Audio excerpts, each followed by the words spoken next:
Hi, everyone. Let's all be seated. And just to make sure that you're in the right room, we'll be talking about the social media here. It's the trolls, bots, and fake news, the cyber war on social media. So we have a strong interdisciplinary panel here today, and I would like to call on stage Nicole Cureto. Cureto is best known as our go-to analyst for television and web coverage of political affairs in the Philippines. And in 2013, she was awarded as one of the Philippines' 10 outstanding young men or people for the field of sociology. So her work has been published in academic journals, including examining the character of the Philippine president, Rodrigo Duterte's populism. And I would also, she would talk about it tomorrow. And I would also like to call on stage Muneo Caigo. Caigo is an assistant professor in the Graduate School of Humanities and Social Sciences and College of Comparative Culture of the University of Tsukuba. His research interests are in computer-mediated communication, social and psychological responses to technology, and the role of media and civic participation. And we also have Astrid Langer, an international political journalist of the NCZ, who focuses on the issues hounding the United States.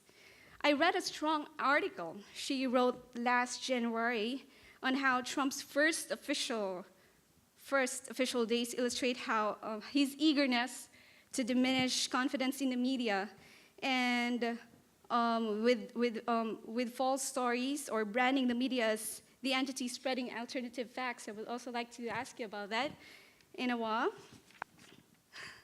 So thank you all for participating. And before I flew in, I got a message from one of my friends asking if I created another Twitter account. He sent me a screenshot. This Twitter account used my Twitter handle, but with a 1 at the end of the name. How creative. It's Jackie Manabat 1. So no, this isn't new. My Facebook account was replicated during the elections twice.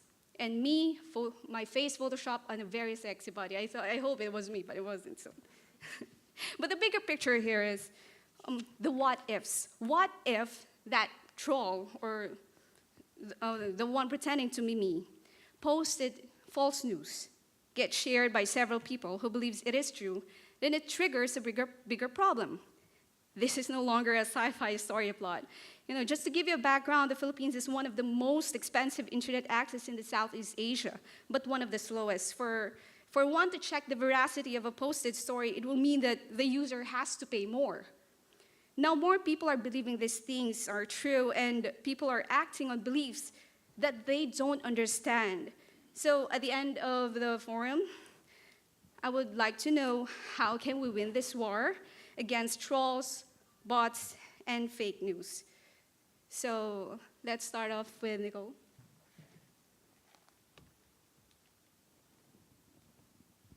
All right, thank you, Jackie, for that introduction. So good morning to everyone. There's so much to say about this topic. So what I'm going to do is I'm going to read off my notes. So it will be a bit formal, but later in the discussion, I think I'll be ready to get carried away because there's just so much to say about this topic. So I'll stick to 2 talking points. The first one is, yes, I agree that fake news is a threat to political communication, but I argue that it's not the biggest threat to political communication. Secondly, I agree that there are technological solutions to fake news, but technological solutions are not enough. So let me first go to the first point. Of course, there is little disagreement that fake news is a threat for political communication.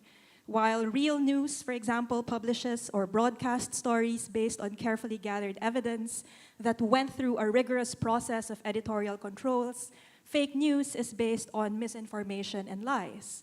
While real news is accountable to the public, media shareholders, and its community of peers, fake news is accountable to nobody. While real news is supposed to empower the public to make informed decisions based on credible evidence, fake news deliberately misleads, therefore disempowers citizens to become productive actors in a democracy. And while real news ideally aims to engage citizens and set in motion critical conversations that hold power into account, Fake news does exactly the opposite. It considers citizens as passive, naive, manipulable actors, therefore denying citizens the right to meaningfully participate in a democracy. So yes, there are many reasons to consider fake news as corrosive to our democracies. But there is a second part to this argument, and I argue that fake news is a threat to our democracy, but it is not the biggest threat. Last month, I had the opportunity to host and co-design a program with CNN Philippines entitled Breaking Fake News. I thought it was a good opportunity to engage with viewers in the Philippines about their thoughts on the topic. And one of the most interesting and most common comments I got in social media was this. How about the lies perpetuated by mainstream media? How about journalists accused of taking bribes from politicians? I find merit in these responses, not because I don't think there's any difference between, or not because I don't think there is no difference between fake news and real news. I find merits in the tweets and messages that I received because it underscores the reasons why fake news thrives. And I argue that part of this is because of the distrust people have with mainstream media. And I think this opens up a good opportunity to reflect on where this distrust is coming from. And part of this, I find, has to do with a threat bigger than fake news. And that has to do with the threat of subtler forms of deception that we have become so used to in the age of social media and even before that. So I argue that it's easier to fight fake news because it's easy to say it's a hoax website. So for example, Al Jazeera-TV is obviously different from aljazeera.com. And if a fake news website says Britney Spears is dead, and the following day we see Britney Spears live in Las Vegas, then we can easily say that that is fake news. So to this extent, it's easy to fight fake news. That's the easier problem to solve because it can be disproven. The trickier part is the subtler forms of deception that has long been part of our democratic cultures. So let me make 2 points here. First, spin and lies have always been part of political communication. We have launched wars because of political spin. So remember Tony Blair in the Iraq War, how an embellished wording of a dossier, one that created misleading exaggerations of Iraq's capacity to launch weapons of mass destruction in 5 minutes, justified a war that killed over 461,000 people. That war, called Operation Iraqi Freedom, another kind of form of spin, I would argue, was launched based on the wrong premise. So when facts surfaced, the UN chief weapons inspector said that there were no weapons of mass destruction, and it was obviously too late. Why am I raising this example? Why is this example relevant? I raise this example to underscore the fact that fake news is not new. It's deeply embedded in broader cultures of deception that has defined contemporary media landscape. And second, if we look at the even bigger picture, we can even say that fake news is just the logical extension of our obsession with speed and spectacle in the digital age. The architecture of social media has socialized us to become sensation-seeking and audiences with flickering attention spans. So the bigger issue now is how we can best consume and critically engage with news, whether real or fake, in the speedy age of the digital. And I think I myself have been guilty of clicking on clickbait headlines compared to the more boring headlines because I am socialized in the generation that venerates speed and spectacle, right? So how do we properly consume and critically engage with news, I think is the bigger issue than fake news itself. Which brings me to my second point. There are technological solutions, but technological solutions are not enough.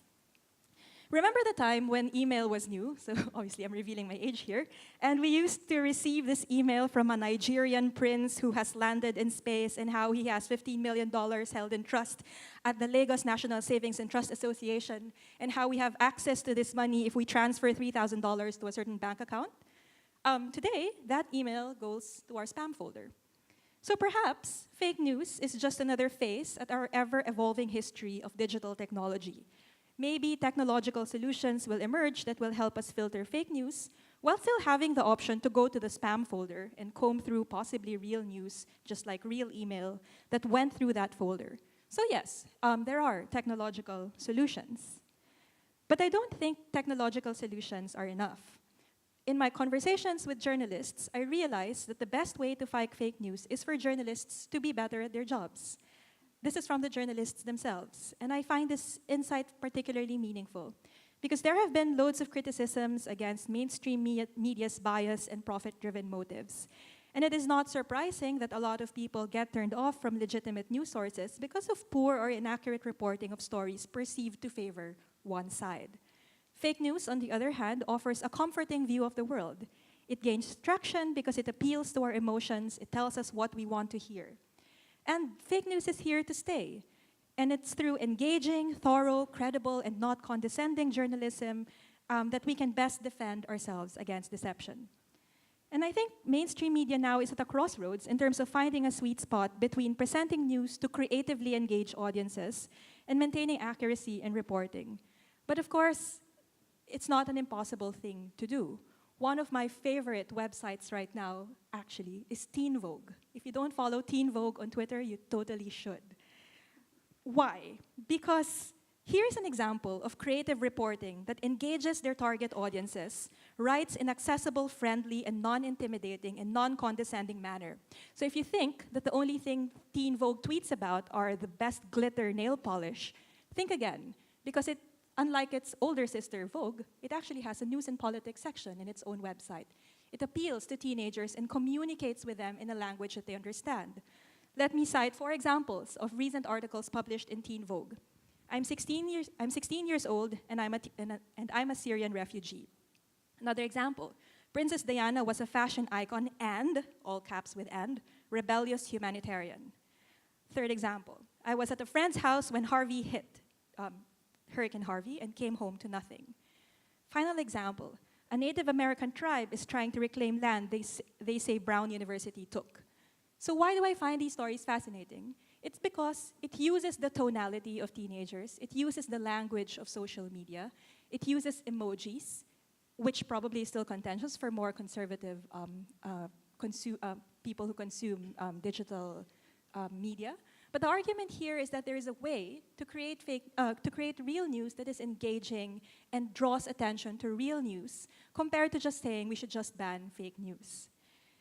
And to do this, there has to be a shift, I argue, with a breaking news culture. Instead of asking who broke the news first or who had exclusive access to the source, perhaps the more important question we now ask is who told the story in the most meaningful and the most engaging way. Because fake news will beat every one of us into a particular fake source or into a particular fake event. Of course, how can the media tell the story best if unfair labor conditions continue among our media practitioners? Some of my colleagues working in Massachusetts and the University of Leeds have conducted interviews with trolls in the Philippines. And one of their findings is that some people who have worked in the media industry have been so disenchanted and discouraged by the way the industry is run.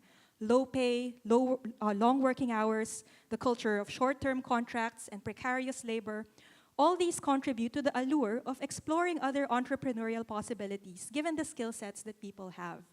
So it is important, in other words, to understand the supply side of fake news. Why do some decent personalities end up running troll farms? They can't possibly be just evil people. What conditions make this possible? What conditions transform decent journalists, decent PR practitioners to turn to running troll farms? The final point I wish to make has to do with the term fake news itself. I'm starting to be skeptical of the value of dismissing something as fake. Just like when Donald Trump says, CNN, you're fake news. Or when our own president accuses our media, for example, of being fake news. Well, he doesn't use the word fake news, but tries to discredit media organization. Because to invoke the label fake, I think, tends to constrain rather than open up conversations. It tends to disparage rather than engage. Perhaps we need to be better at asking questions instead of making quick judgments on what is true and what is fake. And it's only by learning how to ask these critical questions can we have more meaningful engagements in our digital public sphere. Thank you for your attention.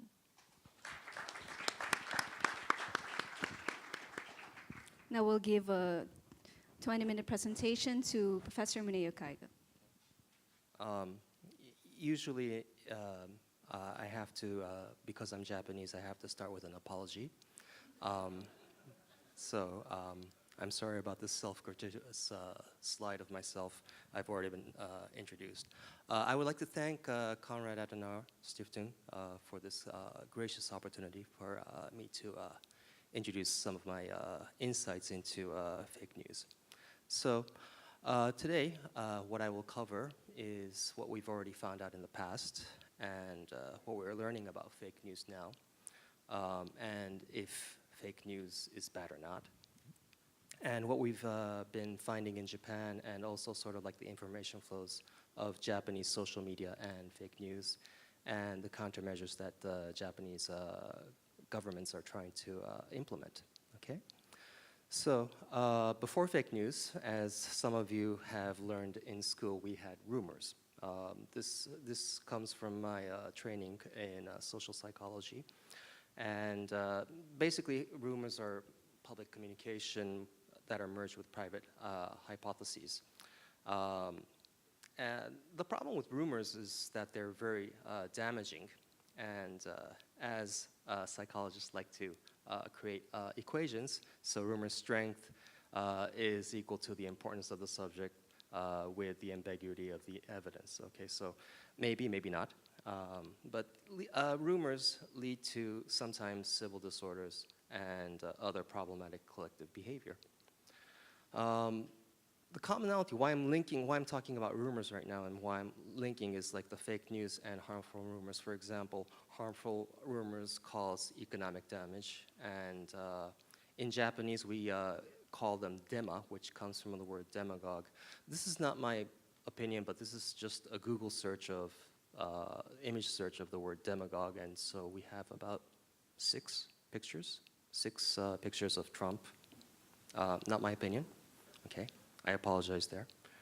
And we also have rumors, types and flows of rumors. So we have wish rumors invoking hope for consequences, and then we have dread rumors invoking feared or disappointing consequences. The problem about rumors is that we perceive them as credible, and these sort of spread, especially when anxiety is high. So this is what we've already found about rumors. Now, moving on to fake news. So what we can infer from previous research is that uncertainty and anxiety sort of accentuate the effects of fake news. Another thing that we're finding is the loss of trust in the gatekeeper. I'm not sure if this is common among all nations, but especially in Japan, that's becoming a problem. And this is increasing reliance on other information channels. For example, social media. Social media tends to amplify the effects and makes it as a problem. Another thing that we've also been finding is that a lot of people have exposure to internet news, and the public is very vulnerable. Also, from previous research coming from various fields, we know that when people can have a quasi-statistical sense of whose opinion is stronger. So like if you're on the majority or if you're in the minority. If you think that if you're in the minority, people tend to become quiet. Another thing that we also know is that people tend to conform to others and don't want to be left alone or feel uncomfortable if they're alone. People who are educated also tend to believe stories when they hear both sides of the stories, whereas those with lower education are happy just hearing one side, the one they prefer. And finally, people are often lazy, so especially, and if you're tired, if you have a child, or if you have a lot of work, you're not going to try to verify each fact. You'll listen to the news or you'll listen to somebody say something and okay, well, it might be true. Okay, so and the panel, the plenary that we just experienced a few moments ago, we ended with a lot of literacy. This is I apologize again to be the pessimist, but it's sort of an unreachable goal of like totally perfect media literacy that we're sort of facing in Japan right now. So we've been trying to work on this. It's just very difficult because it requires knowledge, it requires effort. So these are the things that we already know. Going to the Pew Research Center because all roads of fake news lead here, some for some reason. Fake news causes confusion, and they say that 23% have already shared a made-up news story, and that 32% often see fake political news online. So going on to from what we already know to what we are learning now about fake news is that it sort of creates or increases the climate of mistrust towards media. Attacks on the credibility of media sort of allows for the growth of fake news. Okay. Lack of literacy also allows for incorrect information to be spread among people, and we seem to see that people often see incorrect information as the unreported truth hidden by the media. So this is the problem. So okay, so the media hasn't reported this. Okay, it must be true. You know, I'm not making this up. You know, this just is how things happen. Seeing opinions from the other side leads to fear and anger. So, like, you know, if you have an opinion on one thing and somebody is talking about that opinion from the other side, it makes you angry. Social media also allows for an individual to transfer information. Very simple. It's very simple, very convenient. And then the problem is people have stopped listening to other opinions. This is because I was worried that I'll get you sleepy. You know, this is my impersonation. Fear leads to anger. Anger leads to hate. Hate leads to suffering. Is a favorite quote from Star Wars. Thank you. Okay, so everybody awake now? Okay. So what's so bad about fake news? It's a threat to democracy. It's very difficult to build consensus now, and we're not really sure what is correct now because of all this information. Without consensus, we cannot agree on decision making. It's also a threat to knowing the truth. For example, pointing out fake news is not enough because it'll just lead to creating bias, and bots seem to make things worse. And it's also very, you know, there's a continuous flow of tweets and retweets and shares and likes, and people then see the post. So it raises the visibility, and it's a threat to economy and governance, and people are profiting from fake news. Rumor has it that a guy in Macedonia sort of made a lot of money spreading fake news about the presidential election. Rumor has it. Okay. So now let's turn to Japan. Maybe this is an incorrect image of Japan, but and sorry, this is actually fake. This is actually just old information. Japan is now currently ranked 72nd, so we've dropped in the World Press Freedom Index.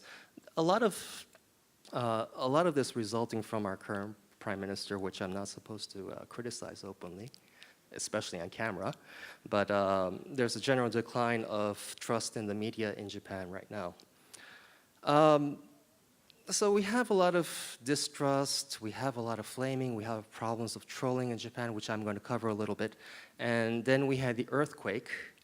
And up until then, Japanese people were very worried about using the internet. Internet was a very scary place. If you did an image search of the internet in Japan a couple of years ago, you have this dark, shadowy figure smiling. And that was the image of the internet. That sort of changed after the earthquake because people had to use it. So people now use more social media, Twitter, Facebook, and also smartphones have helped a lot. What we've also found in Japan during disasters, sometimes our pro-social norms kick in. So like, for example, during the earthquake, March 2011, we had a very big earthquake.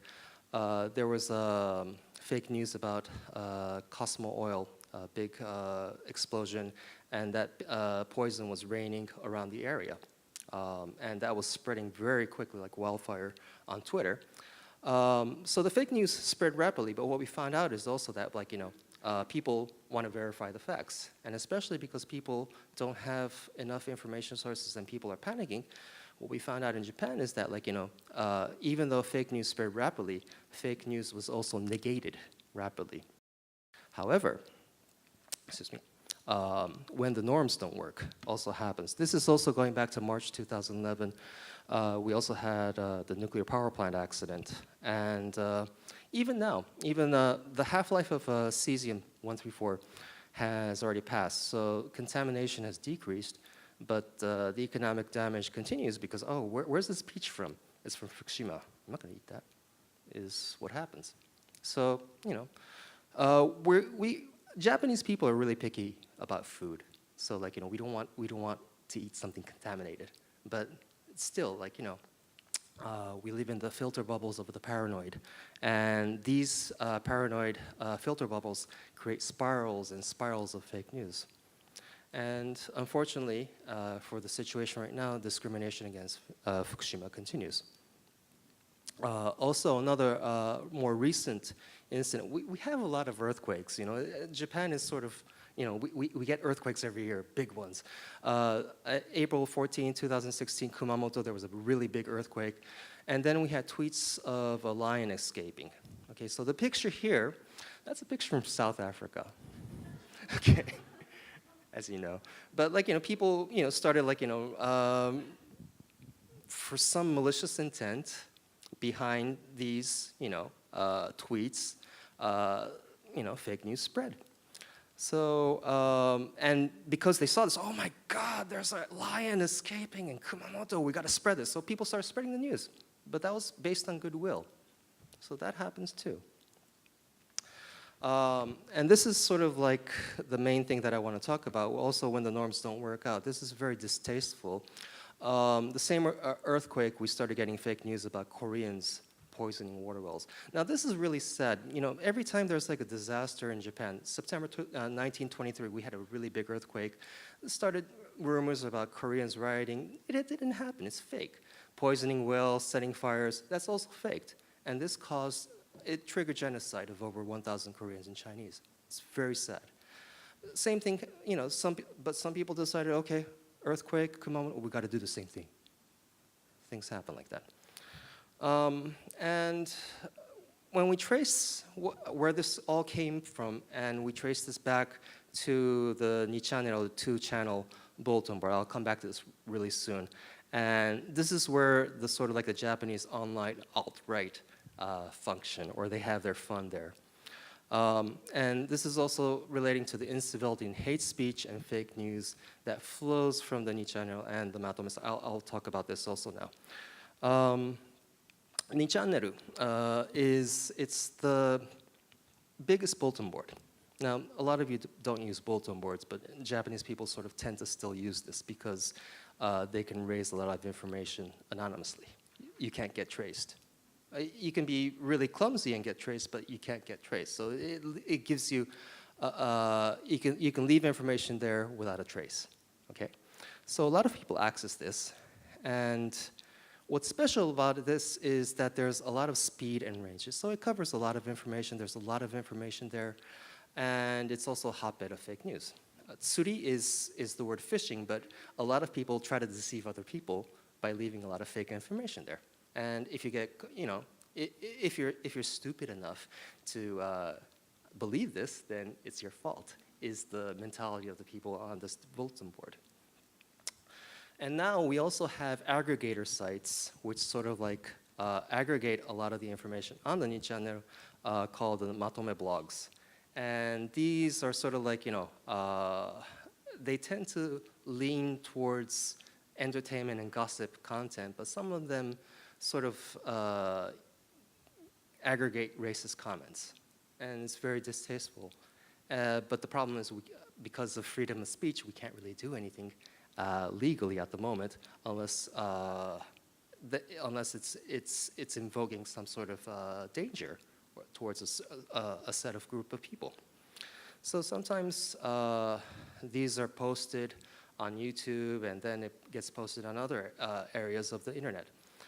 And a lot of the hate speech is towards the Zainichi Koreans. So this is sort of like the history of how the recent trend of this problem that we have in Japan has started, traces back to pre-World War II, but it sort of has been a problem since the 2002 Korea and Japan World Cup. I did an examination of the tone of argument in the Matome site, and we've also found that they generally reflected the online alt-right tone of argument found in any channel. So like, they sort of like, correlate, or you can find an association of the content in there. And if you look carefully on the sources of the Ni channel, they come from what I've put in quotations as sort of like a faulty information source. Sankei, Zakzak are the two, well, Sankei is Zakzak, and Sankei Shimbun is sort of like the far, very, very conservative newspaper that we have in Japan. So, to go back to the title of my talk, the flow and spread of fake news or hate news in Japan, we have a faulty news source spread by the channel, and then it gets aggregated by the Matome site, and then it gets tweeted, retweeted, and then eventually gets picked up on Facebook and other social media, and then finally on Line, which is our most common messenger. In other nations, you use WhatsApp or other platforms, but Line is our platform. So, is this ignorance or malicious intent, or is this just fuel for spreading hate? Right now, we're having some countermeasures. Especially since June 2017, so this is pretty recent. We're trying to make, for some reason, Yahoo Japan is the largest portal in Japan, but only in Japan. If they see identical text repeating, or if they see multiple accounts, then they sort of moderate, especially the comments. And it's been effective in especially making hate speech or racist speech or fake news appear less often in Japan, but we still see a lot of them. We've also started, and this is in July 2017, Twitter Japan also announced that if we see some aggression towards certain groups of people which violates the user agreements, then we sort of, Twitter Japan will send out warning messages, and this has sort of been somewhat effective in sort of lowering down the frequency of these problems. And so this is, warnings and account limitations are effective in increasing aggressive behavior. 25% and 65% of the accounts only receive warnings once. So today what I've covered is, what we've been finding out in the past. Is fake news bad? Probably. How is fake news in Japan? We're trying to deal with it. And then we have a lot of information, different information flows, I think, about social media in Japan. And I haven't been able to cover a lot of the information that I should, but I only have 20 minutes. I only have 1 minute right now. This is a book that came out last month, Social Media and Civil Society in Japan. This came out from Palgrave and Macmillan. I hate to plug in, but if the first 2 chapters cover a lot of social media in Japan and the internet environment in Japan, so if you're interested, you can sort of breeze through. I think you can read some of it free on Google Books right now, so if you're interested, please take a peek. Thank you very much. Thank you, Muneo. Well, the media industry has been in the discussion of Nicole here and Muneo. And the job of a journalist now is very challenging. We have to ask again and again if the story is real. Like if hashtag ACPC is really promoting online dating. Did you check? Now, I know that you'll be interested in what Astrid here has to present. She's an international journalist focusing on the US. So I understand that my presentation is the last one before lunch, which is never a good thing. but I'll give my very best to make it worth your time, and Donald Trump is going to help me. So, just to give you a little bit of background on our newspaper, I'm a journalist for Neue Zürcher Zeitung, abbreviation is NZZ. We are a paper that publishes in German, and we have a history of 240 years. We are pretty well known in all of Europe and mostly in German-speaking Europe, so to Americans, I usually compare it to the Wall Street Journal for German speakers. So let's talk about the US presidential election and fake news. There are a couple of headlines. Trump won the popular vote as well as the Electoral College. Hillary Clinton is suffering from brain damage. Keep in mind the Denver Guardian, we'll come back to that later. Clinton received the debate questions a week before the TV debates.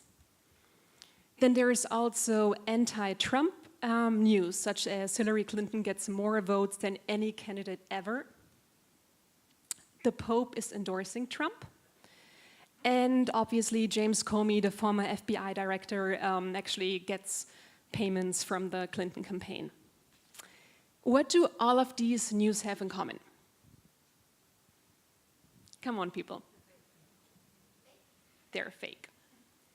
But, and that's the bad news, so actually that's my definition of fake news for now. It's news articles that are intentionally and verifiably false.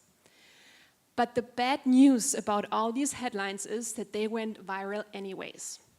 So there is a study, there are actually several studies that we'll have a look at. One is an examination that BuzzFeed did. They looked at the 20 most popular headlines, both from mainstream media and fake news, in 2016. And this is what they came up with. So what you're seeing here is that this is the mainstream news that was dominant in the first couple of months of 2016. But then, right before the election, something happened, and the fake news actually went more viral than the real news. There is more evidence to that. There was another study done by professors from Stanford and from New York University. And they were looking at roughly 150 articles. And they figured that only on Facebook, I gotta say. And they found out that of those roughly 150 articles, 115 were pro-Trump fake stories. And altogether, they were shared 30 million times on Facebook. Compared to that, a relatively small number of pro-Clinton news was shared on Facebook. And altogether, those roughly 38 million articles that were fake and shared on Facebook, they received a really high leverage, because you gotta imagine that a share on Facebook doesn't only mean that that one person reads it. It means that more and more people get a chance to click through them and read them, and some of them might share it too. But altogether, there were about 60 million instances of those articles 3 months prior to the election, that's the time frame that they were looking at, getting shared online. So for instance, there's the story by the Denver Guardian, which is a fake news site. And this article was shared 560,000 times on Facebook.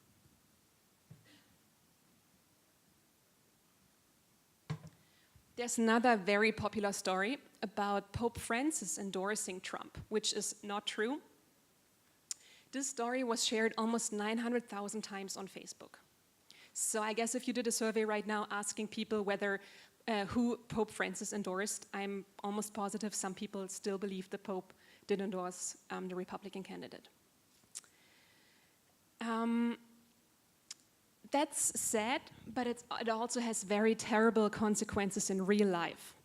And the only consequence is not that people are misinformed, but it actually led to a very strange and very concerning incident. Who of you in this room has heard about Pizzagate?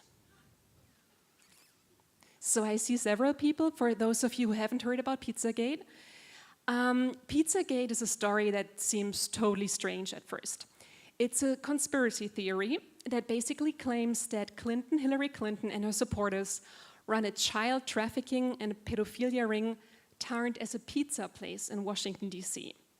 I mean, that's a really heavy accusation that the Democratic candidate is working in pedophilia and in child trafficking, right? So what's the background to that, like, really strange news? The Pizzagate rumor actually came up right before the election. In late October, David Goldberg, who is known in the right conspiracy sector, he basically sent out a tweet claiming that there are rumors within the New York Police Department that an aide of Hillary Clinton has connections to child trafficking, to a pedophilia ring, and that Hillary Clinton, the candidate herself, is at the center of this ring. This news was fabricated and replicated several times on the internet. All of a sudden, I mean, the pictures were getting more and more colorful there. And all of a sudden, you could find fake news articles everywhere that were all originating in this one tweet. The consequences were very sad. For instance, there started to be live threats against the employees of this one pizza place, because that supposed cover-up, that pizza place actually exists in Washington, D.C. It's called Commit Pizza. And the New York Times ran a story in late October on how the employees of that store got live threats. But that's not it. After the election, on December 4th, a gentleman went into the Commit Pizza place.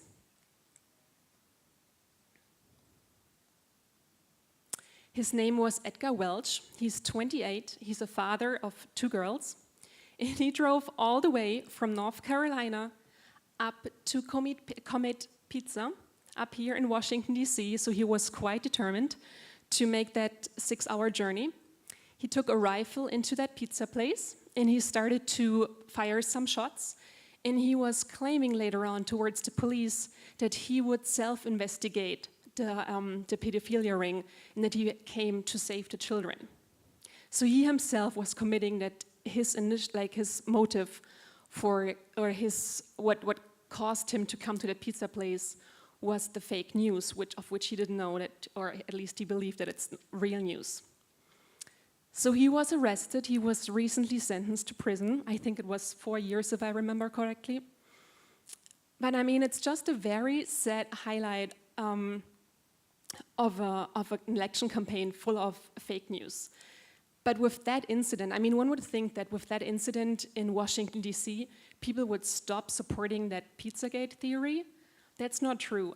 Michael Flynn Jr., who is the son of the former national security advisor to Mr. Trump, Michael Flynn Jr. was claiming the day after that Pizzagate will remain a story and that it's still not proven that it's false.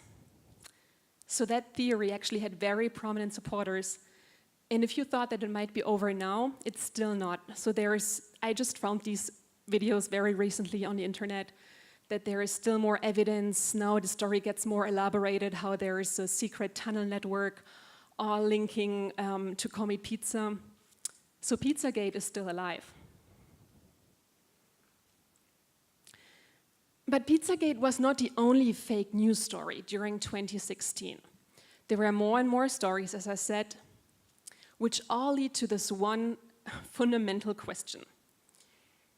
Did fake news on social media actually influence the outcome of the presidential election? Is Donald Trump in the White House now because of fake news on social media?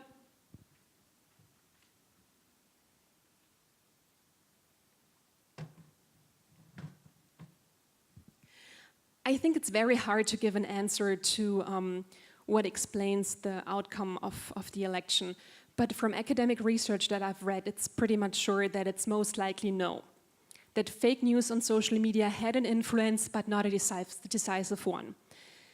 And one of the reasons is that the same Harvard and Oxford study that I was referring to earlier came to the conclusion that on average, adults saw and remembered only 1.1 fake news stories. So people do see them, but then they forget them. And the more important support to that, I think, is that the influence of social media is still quite small in the US. I mean, television is still the dominant medium in the US. As you can, for instance, see on this, from these numbers from Pew, you see that 57% of Americans rely on television as their primary news source. And that's also supported by this chart from the same study that shows that people get their news from all sorts of television, from network, cable, local, but social media so far still has a quite small share in news consumption. So far. There are also, I would say that there are other factors contributing to the quite surprising outcome of the election. For instance, the former FBI director was holding a press conference 11 days prior to the election, basically telling the public or Congress at that time that there was new evidence possibly connecting Hillary Clinton again to a faulty handling of her emails. And then there was also Russian intervention during the election. So there were more factors than just fake news contributing to the election outcome. But I think one thing, and that's a very important chart, I believe, one thing that we should all bear in mind when we're discussing fake news in the US is this chart. It shows the trust in mainstream media. You can see that Democrats overall trust more in mainstream media, Republicans not so much. But overall, the trust in mainstream media is declining.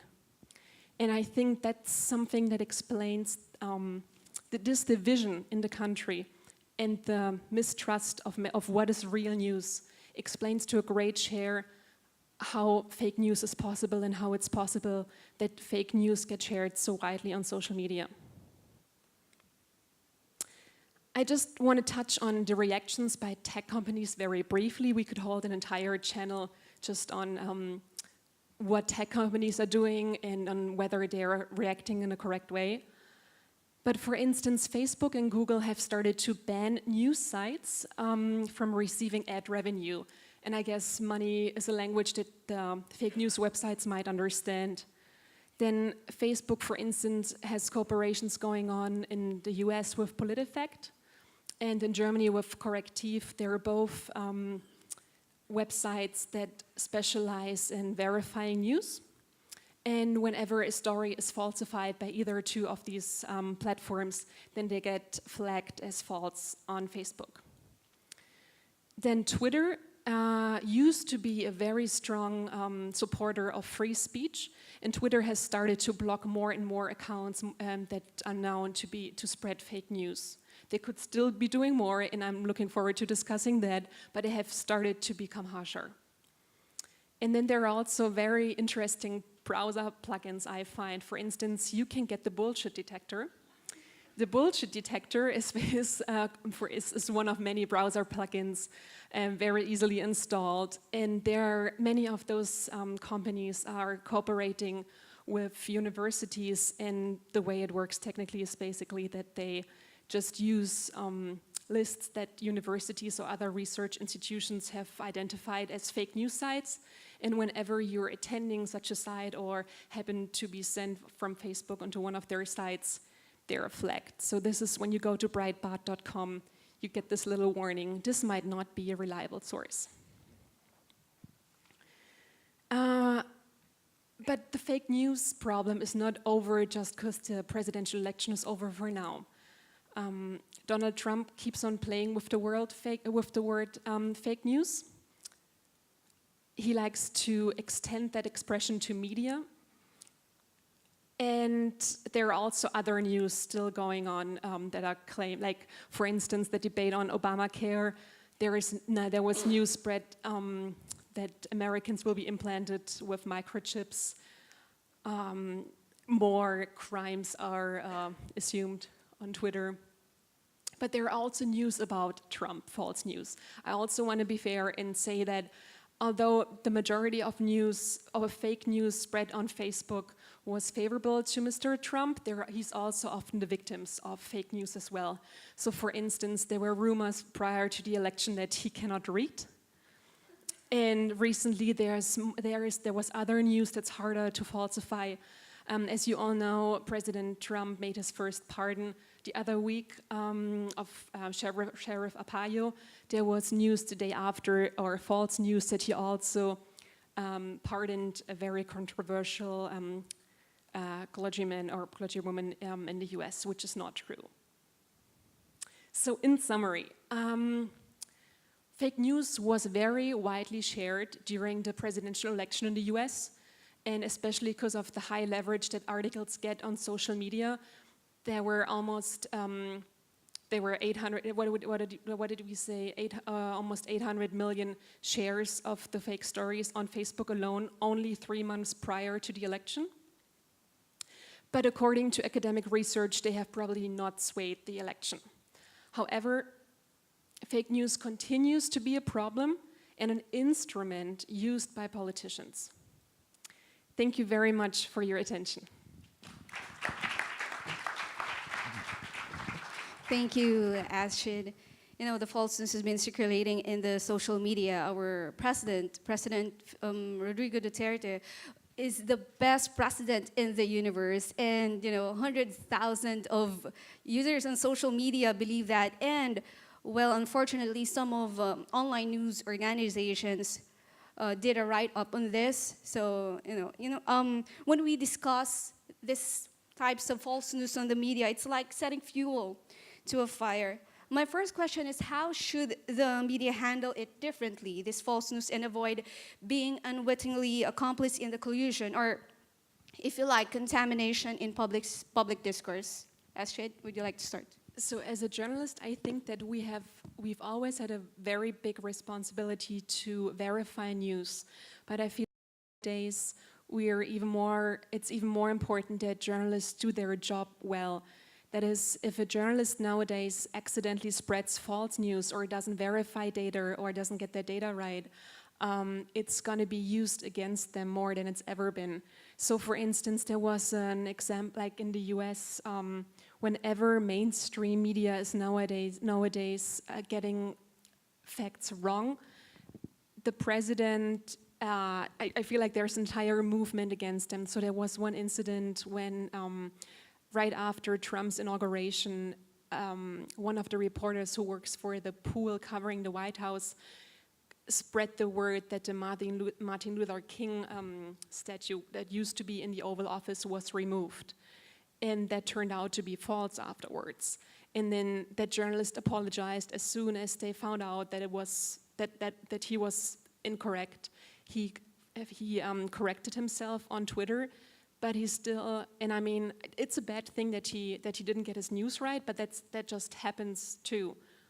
So he was instantly criticized very heavily by the administration and by the public. Correctly, he was criticized.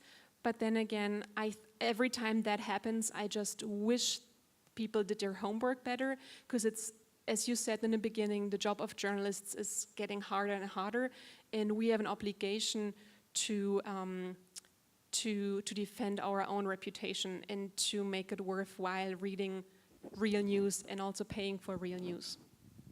Professor Manea? Okay. If I have my facts correctly, I think after the election, the U.S. 2016 presidential election, I think a lot of the newspapers, for example, New York Times, they were having a lot of decrease in subscriptions and revenue, but I think after the presidential election, that actually increased, probably partially thanks to Donald Trump, because people wanted to read what was being labeled as fake news, which sort of intuitively it's contradictory, because if people are sort of devaluing the actual value of traditional news, traditional media, for example, like newspapers, then would people stop reading it? But then again, people don't really listen to other people, so I think that it's quite interesting. The main underlying problem is that a lot of newspaper corporations, especially in the United States, even in Japan, are bleeding. You know, they're losing a lot of money because there's a lot of decrease in revenue because less people are reading newspapers. which decreases the advertisements. People don't want to advertise on newspapers because there's not enough people there. So, and that's creating another downward spiral, and that affects the organizations, and they're not able to hire enough journalists, and they're not able to verify the facts as often, and then the journalists suffer because they have to work overtime. So, I think there. I don't have a real solution, but what is necessary is to create some sort of scheme or system for these organizations to sort of maintain, to have quality journalism, to sort of maintain their standards, maintain their business, well, not their business models, but maintain what they have been doing, and sort of be able to continue to, preserve what they deem as journalism. Nicole? I think one of the most interesting debates going on in Philippine media right now is whether it is the journalists or the media organizations themselves that will fact-check fake news. Of course, fact-check is a very important part of news reporting, but it's particularly controversial in the Philippines because some citizens are saying, well, why do we trust the very same media organizations to fact-check fake news if they themselves have a corporate interest to be gatekeepers? So I think it's a very interesting debate because, as the entire panel mentioned, how can organizations experiencing a decline in trust from the public be the very same institutions that police the ranks? I am fence-sitting on this debate. I'd like to see how this pans out. But I think it's important to flag that this is not necessarily a result or a response that a lot of people will necessarily find legitimate and persuasive. And I think it becomes even more trickier when media organizations themselves fact-check, not fake news that is so blatantly obvious that's fake, but news reports, for example, of personalities online, bloggers, for example. What is the status of bloggers as sources of information and as sources of truth? And sometimes when media organizations engage and dismiss bloggers, there's a backlash, right? Because some people will say, here you go again, you're gatekeeping again. Why are you trying to suppress alternative source of information? So obviously there's no direct solution to it. It's fortunate that in some countries you have a PolitiFact, you have organizations that are known for fact-checking. Universities have done fact-checking. In Australia, they do it through the website The Conversation in partnership with RMIT, which is a university in Melbourne. So there are alternatives. One line of defense that people are thinking about is to use institutions that are a bit more neutral, those that don't have a profit-oriented stake in this issue. In the Philippines, as a Catholic country, it's the bishops that took this responsibility. And that also had a backlash because, again, it's increasingly becoming discredited as an institution. So I suppose at some point there will be a sweet spot to find the appropriate personalities, appropriate citizen organizations that can engage fake news. But I guess I just want to flag that there can be backlash if it's media organizations themselves that try to say what's true and what's fake. I think that you're making a very important point with the credibility, because I think that coming back to the US election, why as an American who was not in support of Hillary Clinton, why would I start reading newspapers again that to the vast majority supported Hillary Clinton not only, but predicted that she was going to win the election? The Huffington Post tweeted the weekend before November 9th, were tweeting that Hillary Clinton had a 98% of winning the election. So as a reader who is looking for objective news, why would I trust the Huffington Post again, or the New York Times, or all the other newspapers who used to not take a stance in presidential elections, but then did? So I think that's very important, a credibility question. And I also feel like that's especially a problem in the US because you have such a biased media landscape. I mean, if you're switching between channels between MSNBC and Fox News, you feel like you're living in two different countries, and it's very hard to get objective information. And I think that it's important as a traditional media to explain to our readers why they should actually trust us.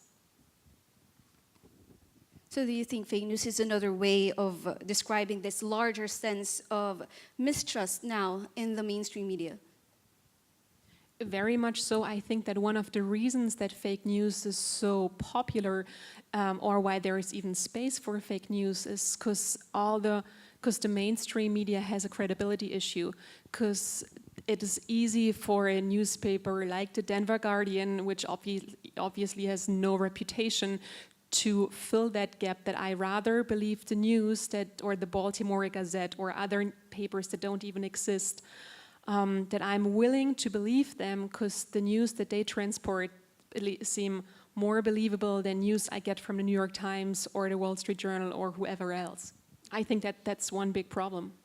But could I just add, I mean, this is not a media bashing perspective, but in a way we also have to locate the language that fake news uses is very much hinged on the same language that mainstream media sometimes uses, right? Breaking news, for example, is the most powerful two words we can ever read on Twitter, and it trains us to always look for something spectacular, sometimes clickbaity, right?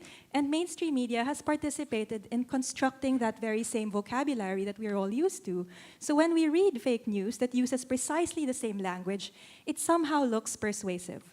But the power of, I think, mainstream media organizations or media organizations that are emerging, like BuzzFeed, Huffington Post, is the power of storytelling. And I think that is an alternative way of engaging with fake news, not banning, not criticizing, but presenting an alternative.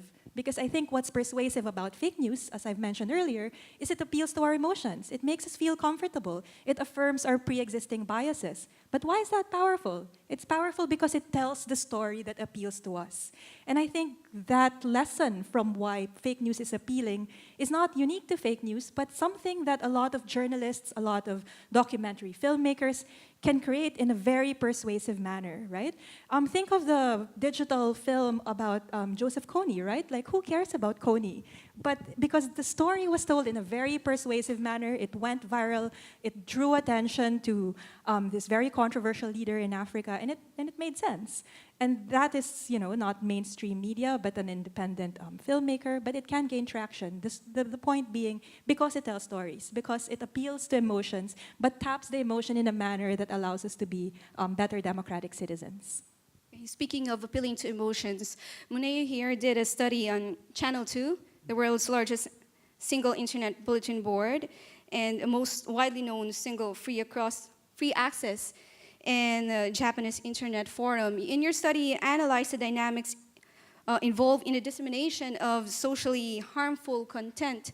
Do this Channel 2 use this language that the Japanese can relate to?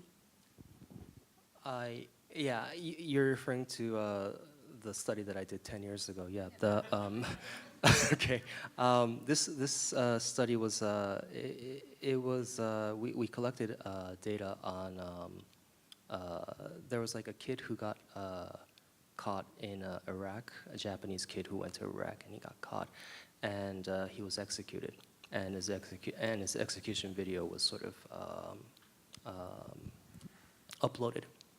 And we were sort of collecting data on how people would react to that, how the Japanese public, especially on the internet, would react to that. And then what we found was something which was noteworthy, is that even though people started like heckling and started spreading the news, a lot of people started trying to moderate a lot of the agitation. So people started to say, "Stop it! This is distasteful. You shouldn't do that." So it's one of those rare occasions where I hate to repeat myself, but where social norms sort of kicked in and sort of stopped and moderated the sort of wild environment that we have on the internet. So you cannot discredit the public completely and say, okay, well, the public cannot really handle themselves on the internet. There are times when people find something on the internet which is really something that you don't want to see, people will come in and stop it. And it's sort of like an ethical, a breaker, or sort of like something that will somehow lead people to not go overboard on certain information or videos or pictures. One question that always pops up whenever we talk about fake news is this group of people they believe in fake news. Is it a reflection of one's society in terms of education and access to internet? Nico, as a sociologist, how do you see this? I mean, it's a pretty, I wouldn't say, I guess it's a pretty universal experience, and it's not necessarily tied to education. I think one of the things that we observe here, as I've mentioned a while ago, is we tend to believe in fake news that appeal to us. But the thing is, it's not unique to this generation. I mean, all of us probably have that drunken uncle who believes in a particular conspiracy theory, or at some point in our own lives, we've received a text message in Indonesia, the WhatsApp groups is a really big deal, right? Like propagating incorrect information through WhatsApp groups. Like if you drink this herb, you will suddenly get better. So it's always been there. The difference now, as Maria said, is the scale. It's the speed on which these forms of information are spread. But so it appeals to a particular demographic, but I think what's unique here is because it's targeted. It's targeted to particular people that appeal to particular issues. So for example, if it's a fake news about Trump and the Pope's endorsement, then it appeals to a particular demographic that consider papal endorsement as something that matters, right? So I think that's what's unique about this one. But I must also add that it also follows the logic that has existed for a long time in advertising, right? Targeted advertisements. So the lesson here is fake news is very much mimicking or learning the lessons from campaigns that worked in the past.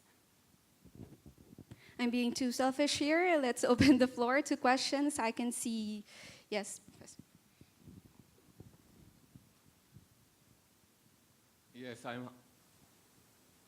I'm Hanu Park from South Korea, and I enjoyed very much, the panel. I have some concerns about the actually public perception of the technological solution about fake news. I don't think there is easy technological solution to detect fake news. Like for example, a fact check is based upon expert judgment system or the crowdsourcing system. So if we think there is the technological solution, that means we cannot do anything. And then if you quickly search for the patent on Google and then using a query fake news, and then you cannot find any patent relating to the fake news. So we really need to come up with how to cope with the fake news. And second thing is the news can be expanded to the advertising. Like lay people, they are more influenced by advertising than the news itself. But sponsors advertising on social media is everywhere. And then this sponsored advertising has the fake news and fake informations. And another thing is the impact of fake news on society can be very much different depending on how centralized your news system is. For example, your news system is very much centralized, and then fake news very much influential. But your news system is decentralized. Fake news, the impact of fake news on the society can be decreasing. So think about that. And I just like to bring up these issues. Yeah, thanks so much. Can I just make? I think that's a very important comment that you make. I think the idea of outsourcing the problem of fake news to some technology company is also dangerously simplifying the problem, because it requires critical thinking, and by giving that to a technology company or to an algorithm, we're basically outsourcing the critical thinking. And it's sometimes, the news with Kim Davis being pardoned is something that is hard to verify. And you gotta know your facts, and you gotta follow the news closely in order to know whether that's true or not. And that's nothing that an algorithm could very easily identify. And I think that it's falsifying fake news is something that requires every single reader and every single individual to think critically. And that's something that as a citizen we shouldn't just give up. Hello, my name is Licinio Branco from the Embassy of Timor-Leste here. Bad news always to be sold, as a fake news always to be sold, is very useful in remote areas, especially on the elections. I shared the view with the friends from Korea here that it's very hard to detect it. I don't know, but is there any studies? Because sometimes the fake news always disturb and always discredit a nation's reputations of the persons. That's all my questions. Is it fake news?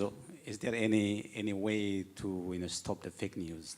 Because the fake news always discredit a nations or reputations of the persons. Thank you. So he's asking, is there a way to stop fake news from circulating?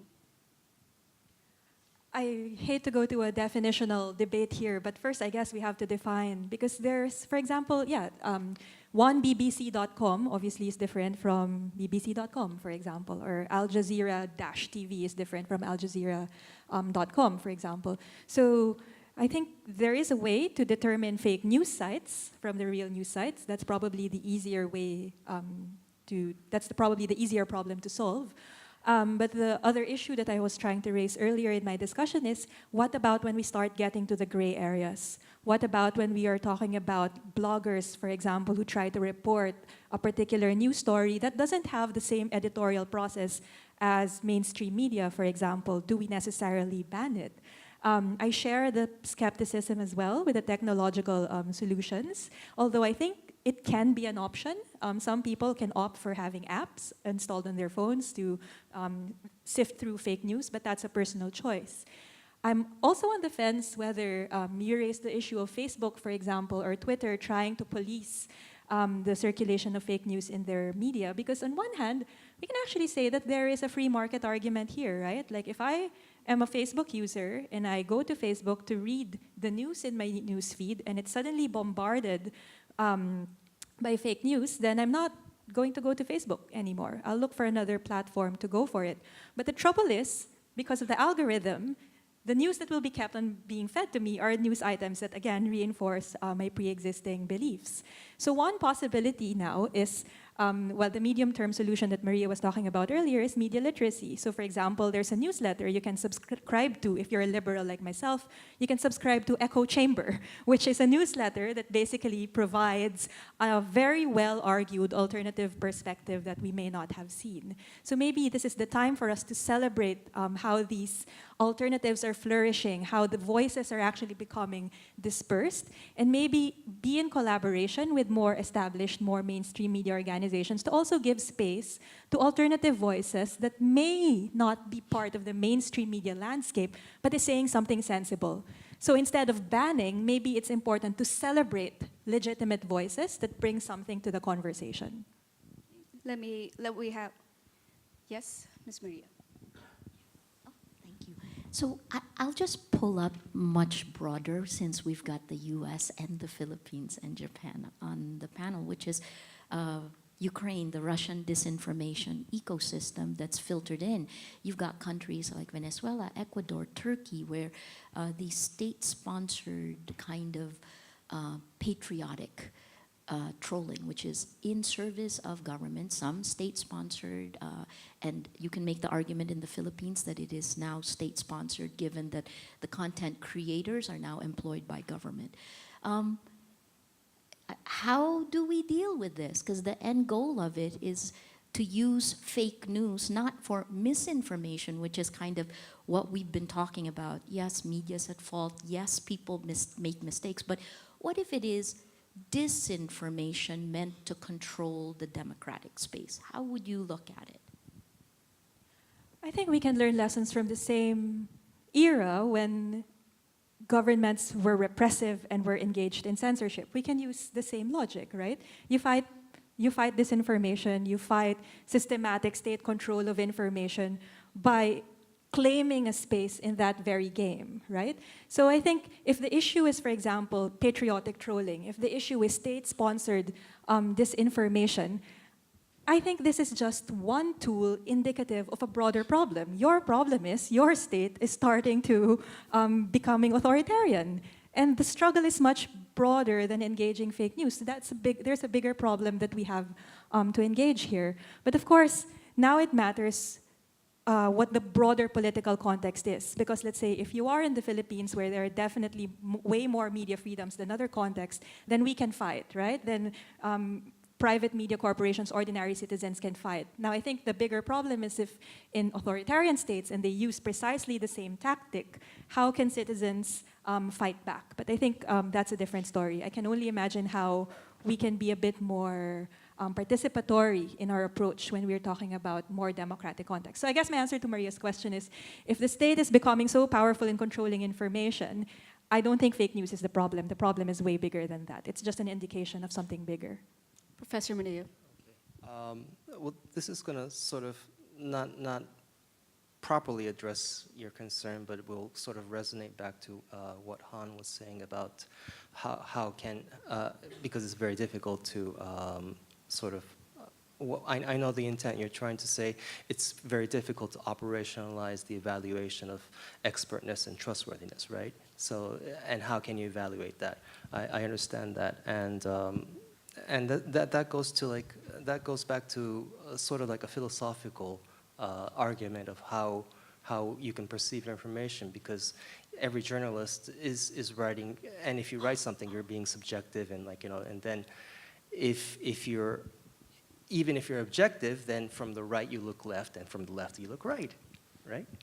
So, and maybe one idea, then going back to my idea or my opinion, is where if you can sort of maybe somehow authoritize a source that can sort of, or if there's some way to authoritize or authenticate a source, then that might be one way to sort of, and if it's being authenticated by some organization, then people can sort of maybe feel more comfortable in being able to determine whether or not that's fake news. Now the question goes back: how do you authenticate the information? Is what you're going to go back to. But that's in order to have people to feel safe with the information, that's some sort of authority is required. Is my opinion. And I think that nowadays fake news is also basically just a symptom of the fact that we are living in an era that is post-facts, right? I mean, so many politicians are questioning basic truths and basic facts, and of course, especially in international diplomacy, a lot of questions are a lot of things are a question of perspective. And if there is a verbal match between German politicians and Turkish politicians, then yes, some things are a question of perspective. But I feel like it's very concerning that many politicians are using basic facts and basic truth as a toy and questioning them just as a means of pushing their politics. I'm thinking of Donald Trump questioning the election outcome. I'm thinking of the Turkish president making very concerning comparisons to the Nazi times. And that's something that I find very concerning if you can't agree, if politicians are playing with basic facts and objective truths. Okay, we'll have the last two questions.